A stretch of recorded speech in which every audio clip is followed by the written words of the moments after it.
Five. So, Wendy, welcome again to the Clinical Consultation Network. As you know, Wendy, we do this every Tuesday at 12:30. You've been on here several times, been our guest, and so much appreciated for you to come back on and tell us a little bit more about brain health and everything that you are doing with brain links and all that. So, just really appreciate you being here.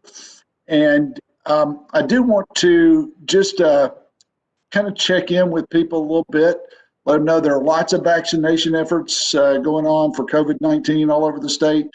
Just want to make sure people are aware of that. If you're having trouble getting your person supported connected to that, please be in contact with me or with our department to let us know, because we want to help you get connected to those opportunities that exist out there. So you can email us. Michelle, could you put that email address up for the COVID.didd, COVID, what that, I can't remember the exact email address, but I know you Yeah, know. I'll put it in the chat box. If you'll put that in the chat box just to remind people about it. If you have questions or things we can help you with, please do so. And I want to make sure people know that that is available to people, not just if they are in a DIDD waiver, but if it's a person who's 18 years or older, who has intellectual disability and cannot live independently, then that person qualifies to receive the vaccine in phase 1A1. And so we're trying to get as many people connected to that opportunity as we can. It seems like it would be easy for the Department of Intellectual and Developmental Disabilities to reach out to everybody who has that condition. But there are a lot of people with intellectual and developmental disabilities who probably have never touched our system. And so it's really important that we try to get in touch with those people and make sure that they have the opportunity to get that. We're developing a flyer that people can take with them to their local health department that will help them know that that's a person who should be receiving the vaccine. So please let us know if you know of someone, or if you are in a condition where you're having trouble getting connected. And so it is with that now I'm going to transition and welcome Wendy Ellmo back with us. We sure appreciate you being here once again to enlighten us. So without much further ado, I'm just going to go ahead and turn it over to you, Wendy, if that's okay. Sure. Thank you so much for having me back. I really appreciate it. Let me get Sharon. So this is the second half of brain health. Let me get the slideshow going. And so it's part two. So once again, I just have to let you know that we are a grant-funded program, Brain Links, and we are funded at the federal level by the ACL and at this state level by the Department of Health and the Traumatic Brain Injury Program, and that we have lots of resources for you. So about brain injury, about cognition. So please go and check them out. Everything that we have is free. I'll put up, it's tndisability.org/brain is our website, and I'll show you that to you by the end. Lots of good things. Also on our YouTube training channel for specifically, there is a specific channel for you all. So this is a continuation. Last time we talked about things that could damage or change our brains throughout our lives, and we started talking about things that you can do to improve your brain, and we're going to continue with that list. So the first thing today is to find purpose and joy. And so they find that that purpose actually helps us to be healthier. Joy does as well. We need both of those in our life, and you don't have to get them from the same place. So I'm very fortunate. I get both purpose and joy from my work, and somebody else that does my job might not. They might not get either one. They may get one, not the other. I know a lot of people get purpose from their work, but not joy. So it's important to try to find it then through a hobby or through family or through things that you do, all of that outside of work then.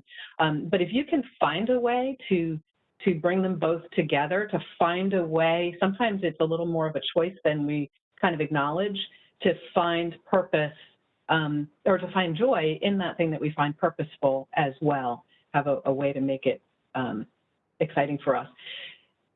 What's really interesting to me, a lot of this is that purpose actually helps to fend off Alzheimer's disease. And again, everything I'm talking about is evidence-based. So we have evidence behind this, that they know that people who have a sense of purpose tend to live longer, they're healthier, and they also hold on to their cognitive faculties longer. So they looked at people who said that while they were living, obviously, that they had a sense of purpose in their life. When those people passed, they looked at their brains, and they looked at like 246 brains. It was a lot of them. And what they found was that those brains had the neurofibrillary plaques and the tangles that we see with Alzheimer's disease. But if they had a sense of purpose, even though they had those changes in their brain, they did not express in their life, meaning that we didn't see the memory problems show up in their life. So the researchers thought was that having purpose helps you to create more of a cognitive reserve. It helps you to create more little blood vessels and more ways for nourishment to go throughout the brain. And so that it actually helps to fend off Alzheimer's disease. Now, you don't have to, your purpose doesn't have to be big. We don't all have to solve world hunger. We're not all positioned to do that. It wouldn't bring us joy or even a sense of purpose necessarily to do that. So we've got to find ours. And there was a really interesting book that looked at what happened to the sense of purpose throughout people's lives. And it can change, and it doesn't have to be anything big. My mom knits hats for children with cancer. She does lap blankets for people who are in nursing homes, and that gives her tremendous sense of purpose. This book looked at people, there was a woman who got it through playing mahjong with her friends. Another woman got it through visiting with her daughter and her granddaughter and having that family around. So do not think of it as, well, I don't have any purpose in my life because I'm not doing anything grand. It's not like that. Look for the purpose in the small places and acknowledge that for yourself. Another thing that we can do is be social. A lot of research around this, that relationships decrease our risk of dementia. They improve our physical health through with our immune system. They increase that capillary formation and new neuronal growth in the brain. So that's bringing you that nourishment. It's bringing you blood flow, which is so essential for the brain. It decreases depression. It decreases stress, among other things. So social relationships, so important. Obviously, it's much harder right now. And I get that it's not the same doing things like this, but it's something. So we need to find these ways to connect, call people, put it on and write it down that you're going to call so many people a month, or you're going to stay connected, whatever you can. And then get hearing aids when you need them. So for a lot of people on this call, it's not necessary yet. I always say, we know who you are. People they don't want to get hearing aids because they think that there's a social stigma around that maybe it means you're getting old.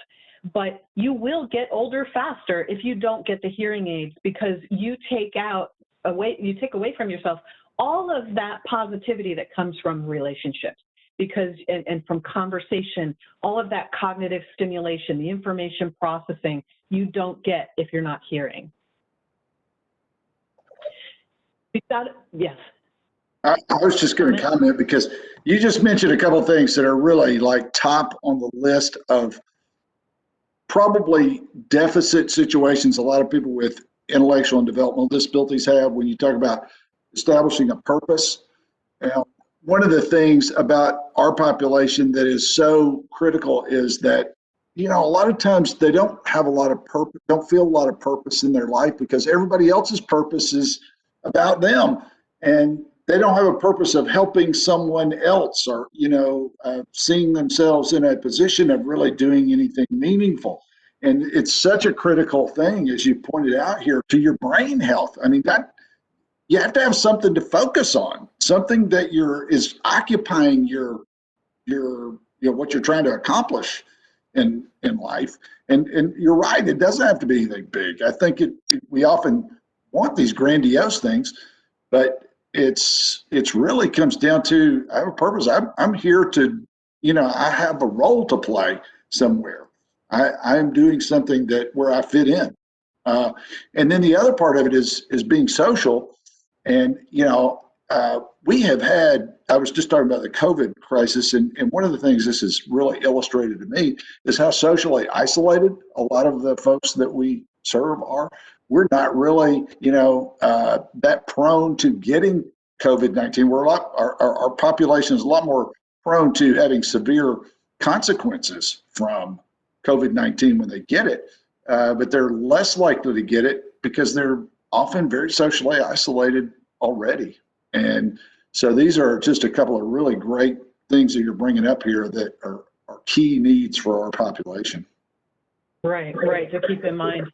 Yes, and what I said, I shared this last time, I want to remind everybody, is that this one's a little bit different, this on brain health. So I want, usually you get information to share and use with the people that you serve, and this is absolutely that, and I want you to be thinking about ways that you can bring this information into their lives, but then it's also for your own life and for your family, their lives as well, and how we can all just make changes everywhere to be improving our brains, because the rate of Alzheimer's and dementias is just increasing. It's really becoming staggering. And so we've got to, let me go back. We've got to always be learning. So we know that the lower level of education that someone has makes them more prone to develop a dementia. But that's not all bad news. Everything that I say always has something positive when it comes to brain health. So let's say you're like, well, I have a high school diploma, or I dropped out when I was in 8th grade. As long as you continue learning throughout your life, like maybe you went to vocational school and that's learning. Maybe you do it as a hobby. And then if people, even for people whoever, look at other ways that you can be learning. So I'm more of like a book learner, a reading learner. That's what I like that. I've got to look for other ways. I've got to do things like puzzles, anything that uses other parts of my brain to keep it all working. So ping pong is actually an amazing sport or activity. So is dancing for your cerebellum, for the back of the brain that looks at balance, and we tend to lose balance as we get older. So really looking at all different ways that you can learn and making sure that you learn something new. And it's not just about being busy. Like I said, my mom is a knitter, but you can watch her and she can be carrying on a conversation with you while she's knitting. She can be watching TV. That's not learning for her anymore. It's busy and it's good. But you watch her pick up a pattern and it changes everything. Now she's got to really be thinking about it. She's got to be counting. So look for ways that, even if it's something you're adding on to something that you already do, ways that you can make it new thinking, bringing in something different, because that's building cognitive reserve. And we've talked about how cognitive reserve really helps us in a lot of different ways, but it helps us to preserve brain function and memory. Exercise is incredibly important. The exercise that's for our brain is the same thing. Basically, there's a lot more out there that's good, that research that we see is good for the heart. Anything that's good for the heart is generally good for the brain, because it's usually going to be looking at blood flow. Exercise that increases blood flow and aerobic activity, cardiovascular activity, that is really important to be keeping those blood vessels throughout the brain, especially those little ones, healthy. We need that blood flow to the brain. Exercise helps with depression. It helps with, in fact, this to me is incredible. There was a study that looked at exercise for depression versus antidepressant medication for depression. And at 12 weeks, they were equally as good. They were equally as helpful. By 10 months, exercise was better. So if you are, I know a lot of people are having depression with COVID and not being able to do a lot of different things. Exercise. This is something we can all do, even if we do it inside our house. YouTube has so many videos. Find something, and you may have to force yourself to do it initially, especially if you are depressed, but do it, because the benefits of exercise are unbelievable. My daughter is her undergrad is an exercise physiologist, and she says it's like the magic pill for everything. So it helps to increase focus. If you have anyone who has ADD, that is it's a good thing to help with focus. It decreases stress. It lowers blood pressure. It helps control blood sugar levels, helps you to maintain a healthy weight, it boosts your immunity, and so much more. And if you look at this list, this is similar to the list that I shared initially, that if all of these things, having depression and stress and high blood pressure and high blood sugar and all these things are bad for your brain, well, exercise helps with so many of them. So really important. Now, exercise like yoga is awesome too, and stretching, but yoga is going to help more like with relaxation in the brain and that kind of thing. It's not going to help with the blood flow as much as something that's cardiovascular. So we need to make sure that there's some aspect of cardiovascular. And now exercise actually helps with your memory. So over time, if we're not doing the right things for ourselves, the hippocampus, which is the area of the brain that is for memory and learning, it's involved with memory and learning, it can actually start to shrink, and we'll start to see some memory issues. Exercise will actually help to preserve the hippocampus, but even one step better. They have shown that long-term exercise, cardiovascular exercise, will reverse hippocampal shrinkage. That's incredible. So I told you, there's good news here. It can actually reverse some of the bad things that are happening. And a lot of these things can begin to reverse some of the bad things that might already be happening in the brain. So it's always a good time to start taking care. Next thing.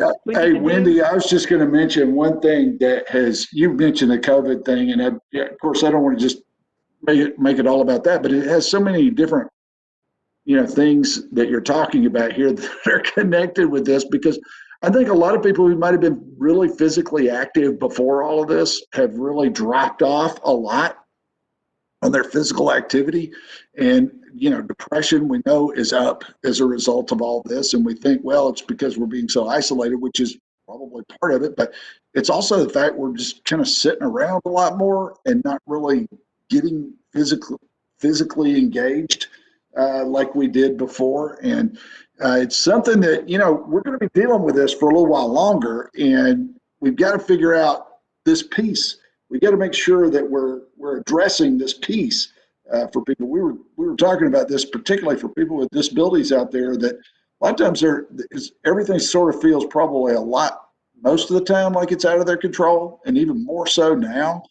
And this is a way, I think, of helping people kind of get back, is trying to establish some sort of a regular exercise routine or a regular activity routine. Let's put it that way. Sometimes when you put the word exercise with it, that makes it more of a drudgery that you have to do. I've enjoyed, like, one of the things that has happened with me, somebody's mentioned that there's a COVID dog thing, like people are getting dogs because of COVID. I did that.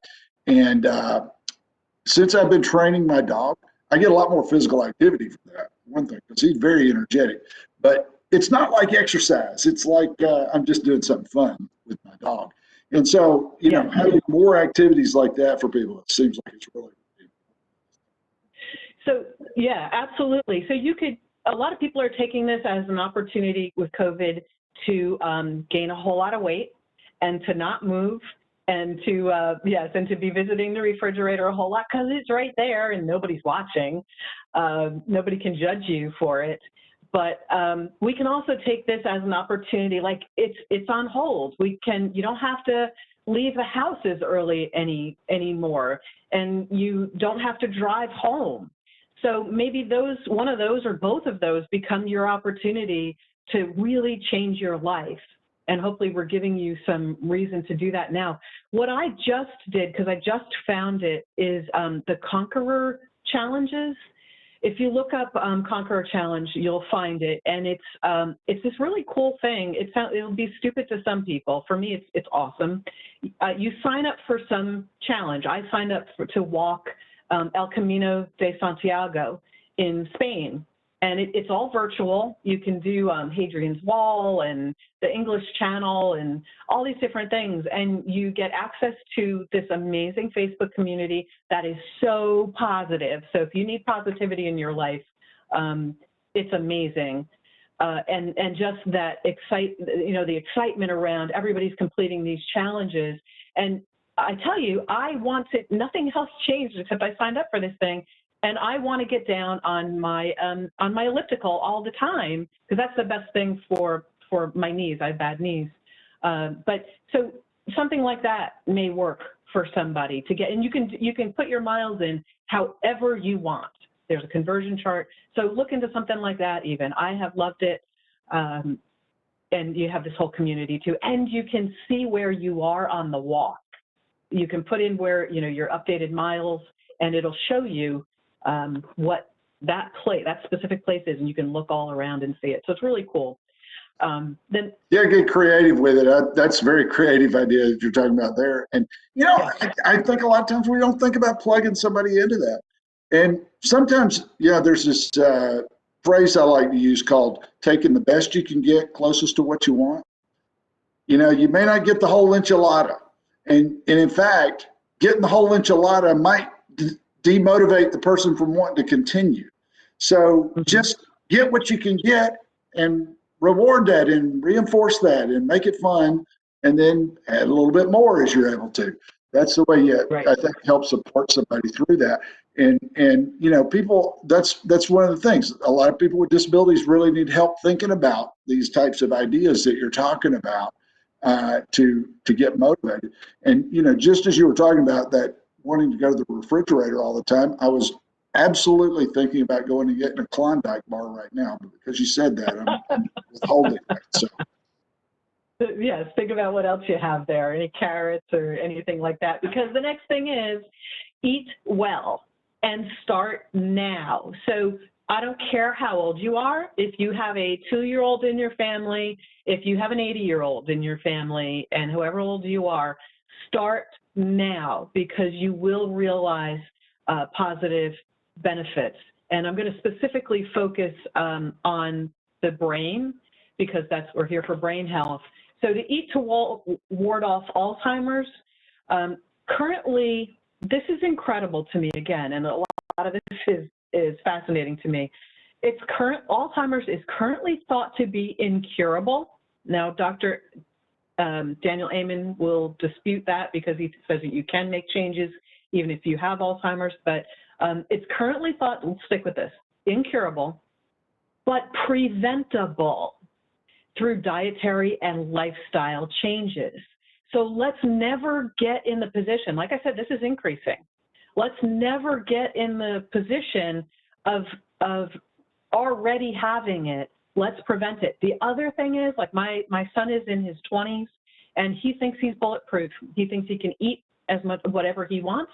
He thinks that he doesn't have to exercise.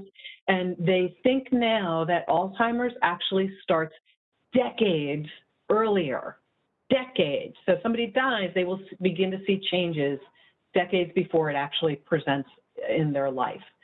The guideline for the prevention of Alzheimer's disease from the Journal of the Neurobiology of Aging is, a lot of you aren't going to like this, vegetables, legumes, which is beans, peas, lentils, that whole group, fruits, and whole grains, those should be replacing meat and dairy as the primary staples of the diet. So that is a vegan diet without meat or dairy. That is the best thing, and there's so much research now that shows that that is the best diet for our overall health. Great for our brains, also great for our body. Now, you can find lots of research for other things, but you've got to really look at the quality of the research and what those people are trying to prove. Sometimes they'll, let's say, I just picked this out of the air, like a bar that someone is trying to sell, a healthy bar, the research might be compared to a donut. Well, yeah, we hope that it's going to be better than the donut, but is it better than the apple? So you really need to look at what the research is showing. And what is really upsetting to me is that a lot of these big groups out there, and I won't name any names, but things that purport to help us with diabetes and heart and brain and all of that, a lot of them take funding from the meat and dairy industry and from other related, like from Coca-Cola. And they're not necessarily putting the best diet out there. Sometimes it's because of that, it's because of other influences. So again, you have to be careful. And sometimes they're doing it, they'll say, because they don't think that Americans will actually follow a vegan diet, so they're just going to make the other diet as good as they can. Well, what if we had the right information? What if we knew what was actually the best? Maybe we would choose the better thing. And because we're talking about Alzheimer's and dementia, I want to throw this in. This is new out. This came from a 2020 report of the Lancet Commission. So we previously knew that there were 9 modifiable risk factors for dementia, right? So these are the things in our life that can cause dementia that we can change, or at least we have influence over them. So depression, diabetes, so we talked about less education, physical inactivity, obesity, hypertension, and we talked about, I think I mentioned last time that with obesity, the bigger your body, again, not height, the smaller your brain, and that has been shown in several studies at this point. Hypertension is modifiable, hearing impairment, low social contact, and smoking. This 2020 report added 3 new modifiable things: drinking too much alcohol, and Dr. Greger actually calls that a poison. Others do as well. Alcohol, so we really want to watch it. Dr. Greger, I'll talk about in a minute. Dr. Greger says no alcohol, and Dr. Amen, who's another big guy that I kind of follow, says if you've got to, then do 1 to 2 drinks a week. Now, for a lot of people, that's going to seem like, well, I love to have a glass of wine every night. Some of that is habit. So get your wine glass out, but put seltzer in it. Maybe put a strawberry, make it pretty, make it fun. But you'll find that you can change, it's just habit. Just change that habit. For somebody that's farther down the path, just pull it, rein it in. Traumatic brain injury, they say it's modifiable because we can do some of these things that we're talking about here that will change the brain. That can change the brain, but it's also in avoiding a traumatic brain injury. So do the right things, make the right choices, wear the helmet, the seatbelt, things like that. And then also air pollution has been added as a risk factor for dementia. There's some things to keep in mind. So eating to ward off stroke. We know that these things here are all good for the brain. To prevent stroke. So we need to have fiber. 98% of people 97% don't get enough fiber. So we're looking for it in things like beans and oats and nuts and berries, and then insoluble fibers from whole grains. We get a lot of grains that have been like pasta and white rice that have the nutrition that's gone from it, and a lot of fiber is gone. Potassium we need, best sources, greens, beans, sweet potatoes. Everybody thinks of bananas. They're lower down on the list. They're a great thing to have, but they're lower down on the potassium list. Citrus has hesperidin in it, which decreases blood pressure, increases blood flow, both of things that we really need for our brain. And if you have like cold fingertips, try eating an orange. And I actually could feel my fingertips get warmer, just really good at increasing the blood flow in the little tiny capillaries. Antioxidants are good for stopping free radical damage in our bodies. And plant foods have 64 times more antioxidants than animal foods. So just some things to keep in mind. A fun fact, green tea is both neuroprotective and neurorestorative, meaning that if you have it in your body and you have an injury like a concussion, it will help to protect your brain. I'm not saying you won't sustain anything, but it's going to help to protect your brain. And then if you have it after an injury, it will help to restore your brain. And you can get it into your, a lot of people don't like it, it's bitter, like it. I mix it with lots of other teas. I always put a green tea bag in there as well. You can freeze it and add it to smoothies as your ice cubes, or just pour it in. You know, always keep some cold in there. Get your kids used to it. You can mix it with something else that the person likes. So if they like lemonade, can you get them over time to like green tea a little bit more? So I told you I was going to talk about Dr. Greger. This is a great place to get your nutrition research. You go to nutritionfacts.org, and you can also check out his book, How Not to Die. Terrible name for a book, but what he does is he looks at the top, I believe it's 15 ways that Americans tend to die. And I believe the brain diseases is third. So you'll see ways that to prevent all kinds of things that we tend to die from: heart disease, lung disease. And what he does is he doesn't take any money from anywhere. It's all, he's funded, he will take donations from the public, and also he's funded by a philanthropic family. And he just goes, there's so much nutritional research that comes out all the time. He's always digging through it with, he has a team, and he's constantly putting out videos and blogs. So you can go and you can sign up to get a video a day. And I do that. I love that, because you can tell I'm a nerd about this kind of stuff. So I'm always just learning something new to put in my toolbox. He also has then took that information and put it into an app. So he looked at, well, what are all the things that seem to be important for our bodies? And you can download the Daily Dozen, Dr. Greger's Daily Dozen, for free. And then you can just keep track of what it is that you need to eat, and you'll really get a sense of what you tend to eat and what's harder, or what you need to work into your diet more. And this is just the first page of it. You scroll up, but you see that beans are there, and it tells you how many servings. And if you click on it, it'll tell you what kinds of beans, and what are beans or legumes, and then what's the serving size.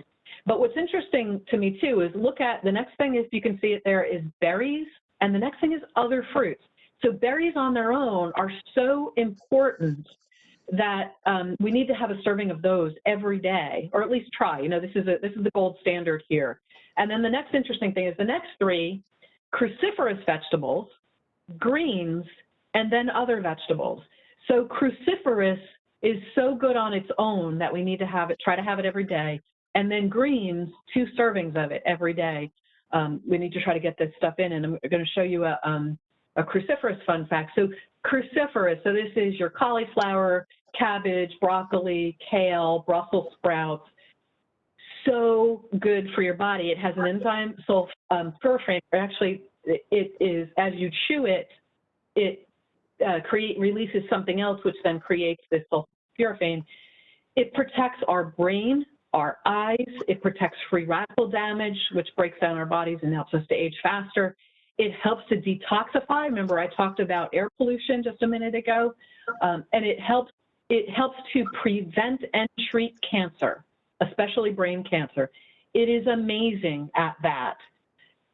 So raw vegetables, raw cruciferous, you'll produce this sulforaphane as it's broken down in your body, sits in your stomach. It's producing the sulforaphane, and then it's going throughout your body. There's almost no sulforaphane in cooked cruciferous. So what we need to do is either, Dr. Greger says hack and hold. So he would chop up, say, his kale, wait 40 minutes, and then cook it, because then the sulforaphane is already in it, and this precursor doesn't like heat, which is why we need, but once the sulforaphane is there, it's good. We can hack and hold. Frozen doesn't have the enzyme because it's already been blanched. So what we can do, though, is add a bit of mustard powder to it. Just a pinch will be enough to get this going in the cruciferous, or horseradish if you like that. And you can also add in a little bit of uncooked, and that's enough to produce this sulforaphane, which is, again, amazing, so amazing that we need to be trying to have it every day. And if it's hard for you to get all those vegetables and those greens, including this cruciferous, a green smoothie every day is amazing. It doesn't have to be green. You can add your blueberries in there too. Yeah. Wendy, I'm going to have to admit, that's the first time I've heard the term cruciferous before. I wondered if it was so named because a lot of people, when they have to eat these vegetables, feel like they're being crucified. But I actually, though, it's so important, everything you're talking about. I was going to point out that I think this dietary health is such an important factor that so many of us are missing out on, that could really, we don't even know how much better we could function if we did these things rather than carrying out some of the bad habits that we have. One of the things I'm just going to point out that Tom Brady, who is 43 years old now and still a competitive quarterback in the National Football League, has really credited a lot of his longevity to his diet. Of course he works out, of course he does everything else that athletes do, but this is actually one of the most key things that he does is managing his diet and probably eating a lot of cruciferous vegetables. Yes, and I agree with you. I don't know that we realize how bad we feel on a daily basis and how much better we could be feeling, because it's normal to us.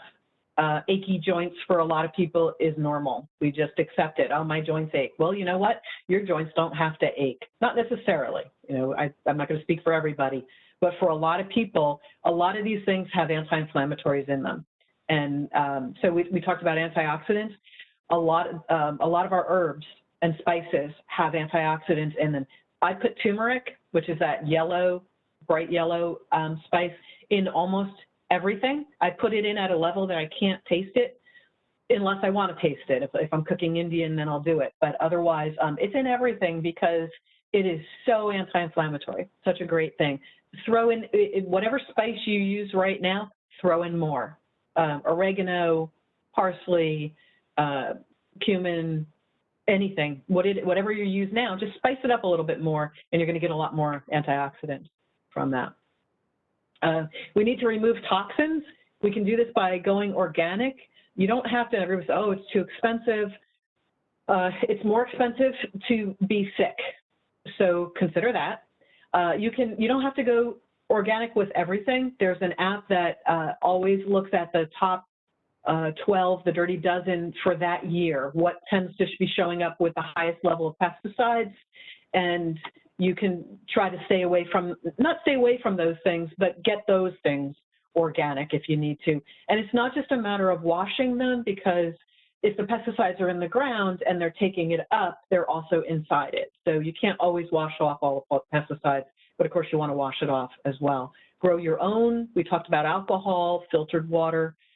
Don't eat processed foods. Watch artificial colors and sweeteners, especially if you or someone you are serving has ADD or autism, and then go vegetarian or vegan if you can. Another way to remove toxins is to look at the cleaning products. And what I'm kind of doing is I'm not throwing everything out. As I'm using something up, I'm trying to replace it with something natural. You can use the Think Dirty app, which will look at your personal hygiene things, shampoos and conditioners and things like that. The app Think Dirty is pretty good. Some things aren't in there, but if you can actually put it in, You can request that it be put in, and it gives you like it's a red, it's a green, or it's a yellow, kind of as a way to judge is it good or not. And a lot of things will come up red just because of fragrance, and it'll tell you that because a lot of fragrances are carcinogenic. So if they know the company and they know that they use something else, then it'll come up green, but otherwise they'll just put a red. It might still be good, but so it's okay, but it's certainly worth looking at. And then our environment, getting rid of mold, smoke, paint fumes. Sleep, really important. Look at the age of the person. There's a great reference at WebMD. Their parenting guide will tell you, based on the age of the child, how much sleep that they need. But we have got to have sleep because our brain actually cleans itself of the toxins, the plaques that I talked about. And if it's not cleaned, it creates brain fog and memory issues and can lead to dementia. And so we need to look at treating sleep apnea. I mentioned Dr. Amen. He will say that if he even suspects, he's a big guy in brain health, if he even suspects that there's an issue with sleep apnea, he's referring you on because it's that big a deal. Get 7 to 8 hours of sleep a night if you are an adult. Reduce and manage stress. We talked about that last week. Reduce the use of electronic devices at night. Stick to a regular sleep-wake cycle. Reduce caffeine, especially at night. You might have a drink of chamomile tea, which will relax you.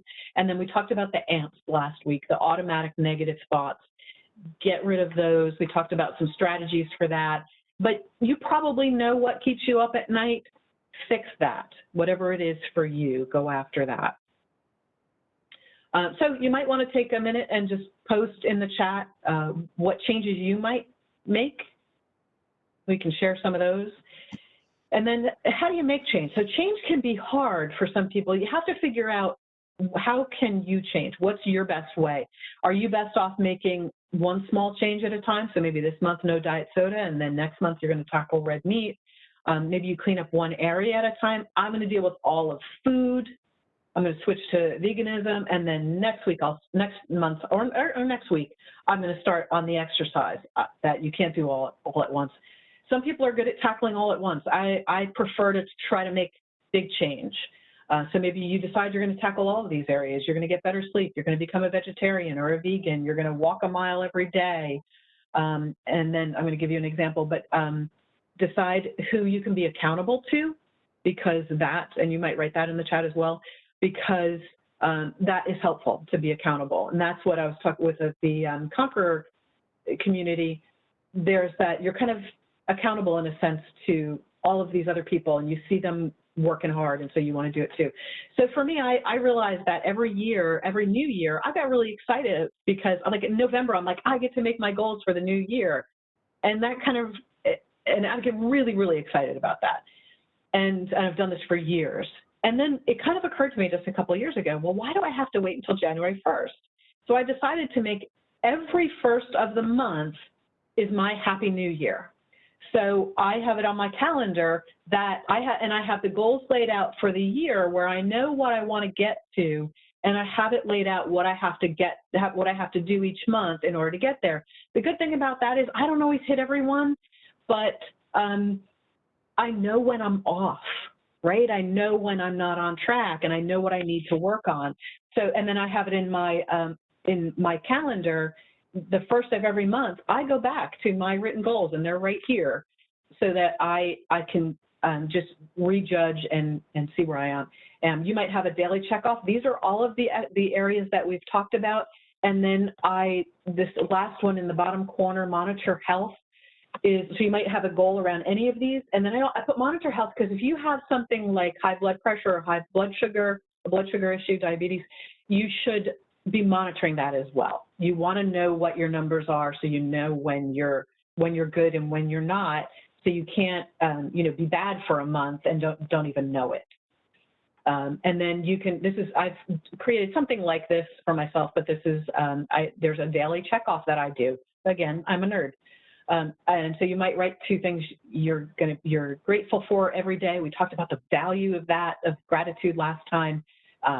How you might have a goal to kill the ants, meditation, walking, 10,000 steps, however you want to do these things. You're going to call people to be social. Use that Gregor app, increase your vegetarian meals, sleep 7 hours, and you're monitoring. And then maybe you look at reading something new, reading a new book, or doing something new, whatever it is that you need to do that's going to help you. So think about what your approach is going to be. And for anybody, so you all can go back and you can listen to these two these are recorded, but you can also, if you have family or friends or anybody that you want to invite, there's an Eventbrite event that is sponsored by the Healing Heads Foundation. And I'm going to be giving basically this information next Thursday at 10 o'clock Central. And anybody is welcome to join that. It's a free event. And then Michelle just added that link into the chat. And then I will happily take any questions that you have or any comments that you want to make. And Carrie just put it looks like the survey link in the chat. If you wouldn't mind just going and doing that real quick, and you can, even if you've just come this week, it helps. We need that for our grant to give feedback on how we are doing. What questions do y'all have? Comments, complaints? I'll take it all. Wonderful stuff. I'll tell you this, while we're waiting on some people to comment or to come on and say something, that this is really, I think everybody needs these reminders about health. And, and they're probably not always thinking that it has an impact on your brain. That's one of the huge differences here. I think that, we think, oh yeah, well, you want to keep your body in shape, but you don't think your brain as being part of your body and something that has to be maintained. And if you're not doing these things, it's sort of like how the computer gets so fragmented that it can't operate properly. That's kind of the way this works. It seems like if you're not doing the things that you need to do to keep if you're not defragmenting eating properly, getting exercise, doing things that stimulate your brain, you're going to find that that you're just not operating at full capacity. And so these are such key things. And the other thing, I didn't know if you were talking about me when you said if you're somebody who's kind of on down the line a little bit, but maybe I thought you were.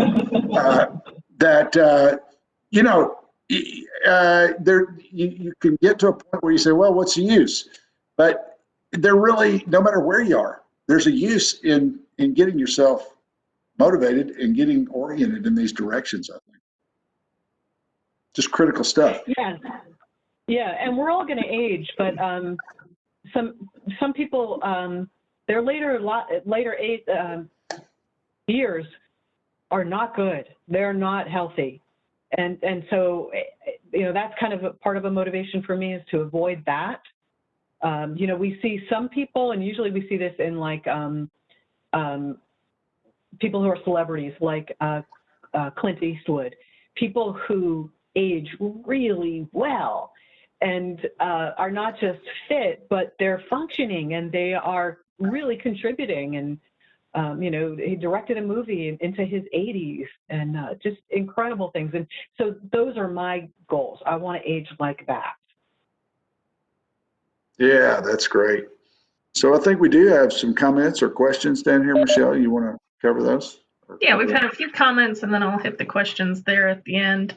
One comment earlier was Mike suggested that a wobble board, both with your eyes opened and closed, so be careful, is good for the cerebellum.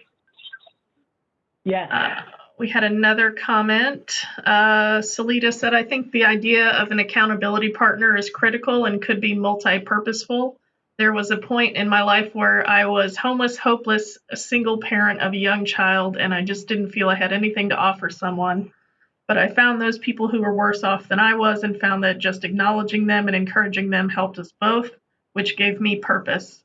So if I am working a plan to eat better and can encourage someone else to do the same, I am treating my health and purpose needs. Good stuff. Then we had two questions.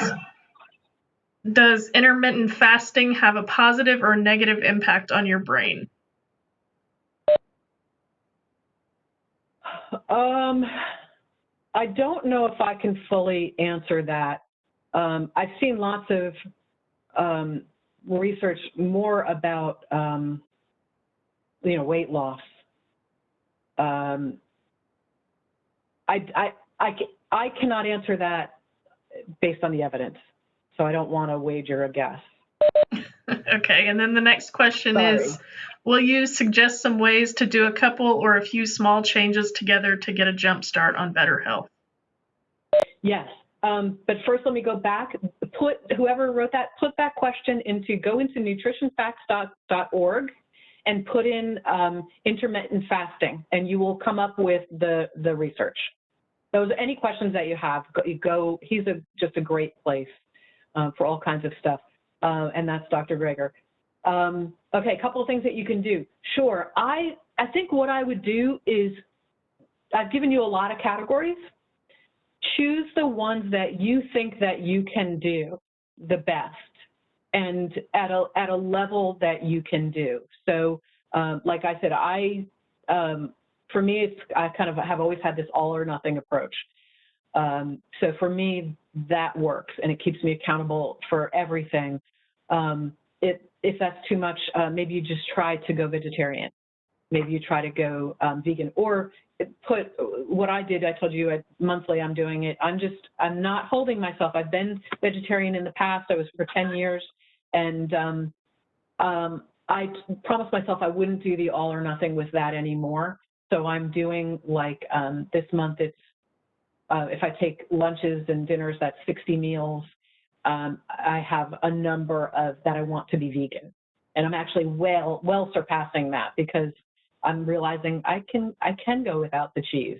I didn't think I could, but I'm doing pretty well without the cheese. So so do what you can. Pick those areas, I think, that are either the things that you can make the impact the best, or the things that are going to be the most threatening, right? So if it's blood pressure, that's a big deal, if you have a high blood pressure. So make sure that you're always taking your medications as scheduled, and maybe you exercise is huge for blood pressure. So maybe you decide you're going to do cardiovascular exercise. So hopefully that's helpful. Michelle, you want to report what you found on nutritionfacts.org? No, I just shared the link with the search in place for you already. So that's just the link to get to that research on intermittent fasting. I went there, and they have 21 videos on fasting that you can watch to find out more about that. And it's a little bit of a balanced view of it. So it's not he's not totally like against it. It doesn't look like I was able to read there. And he will be all the research, on the research and only the research. Yeah, so there's a lot of good information there. Yeah, he's a great resource. That's unbiased, biased only by the research. Yeah, but I say go for it. It's a new year, make it a new you. And if you can't do it for yourself, remember last time we talked about epigenetics, that you can be turning on and off genes for the next generation. So, so do it for that next generation too, so that if there's an Alzheimer's gene in your family, you're turning it off. That makes it harder for you to develop that, or for the next generation would actually have to turn it back on through bad habits, but at least they're starting with it off. Well, this is a great time to start, Wendy, because today is the day probably that a lot of people gave up on their New Year's resolutions. This is the day to renew it and to get it going again. And, somewhere in this vicinity is the most depressing day of the year. I'm not sure what it is, but it may be today, as a matter of fact. But, this is a great time to get started. Just pull yourself up, get started doing something, and work with the people that you support to do the same. Like I said, people need encouragement. And Salita brought up this idea of having a partner that you're doing it with. Make it a partnership, and don't make it all one-sided. Do it with somebody. be a really great way of getting people started. Wendy, I appreciate so much you're coming on, being a great guest for us on Clinical Consultation Network, and I hope you know you're invited back anytime you can come. And I appreciate so much brain links and everything that means. I mean, it's so applicable to everything that we do within our department, everything that you've talked about. So thank you so much for doing all this. Thank you so much for having us. Appreciate it. And thank everybody else for being part of the Clinical Consultation Network. Yeah. Just really appreciate everybody being, part of this. We're here to try to improve the health and wellness of people with intellectual and developmental disabilities. That's our daily aim. And so this is a great opportunity every week to learn a little bit more about how you can do that. So please keep coming to the Clinical Consultation Network. Let's see, next Tuesday, Michelle, we're off next Tuesday, but we're doing next Friday, right? Is that right? Or am I mistaken in what I'm saying? Yes, you are correct. So we are moving our Tuesday slot to Friday for the original 10 start reunion.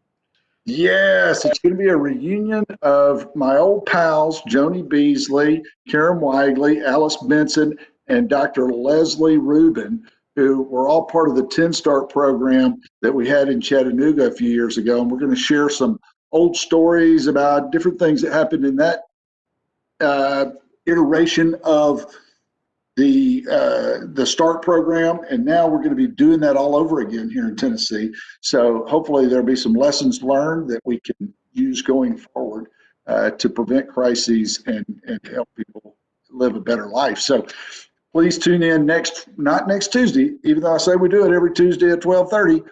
Next week we're doing it Friday at 12:30. Is that right, Michelle? That's not correct. I said the wrong thing. It is at 10 a.m. Central Time. Friday. We're gonna get a notice out to you. I'll send a reminder out. Try to remember though, it's gonna be a week from Friday at 10 a.m. rather than next Tuesday. So please put that in your calendar. Again, Wendy, thank you so much. Thank you, everybody. We'll see you again a week from Friday.